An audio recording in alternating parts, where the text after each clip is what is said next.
ka disa rrjedhime logjike nga ky vendim që unë dua t'i rinënvizoj pasi i kam shprehur edhe paraprakisht.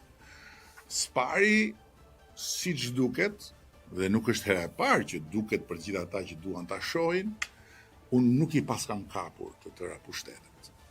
Kjo është fare qartë, apo jo, dhe është një gjë e mirë që duhet ta pranojnë dhe ata që faktikisht e kundërshtojnë jo mbi të vërtetat, por mbi të pavërtetat.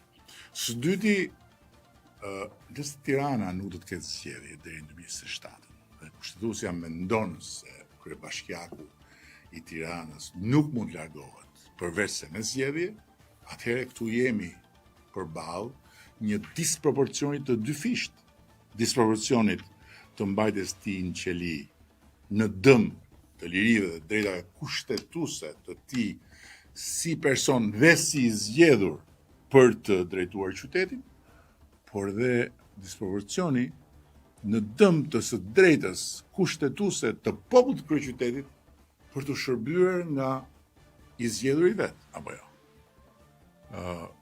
Dhe streti vjen logjikisht çdo njeri normal që nuk sheh tek qëndrimi i kushtetueses një qëndrim të verbër kundër qeverisë paravan në dëm të madh Tiranës, por sheh një qëndrim të vendosur parimor, nuk ka se si të mos pres që me të njëjtën parimësi, kur të gjykojë para burgimin e tij, kushtetuesja ta kthejë Erion Velia në detyrë për të vijuar procesin gjyqësor në gjendje të lira.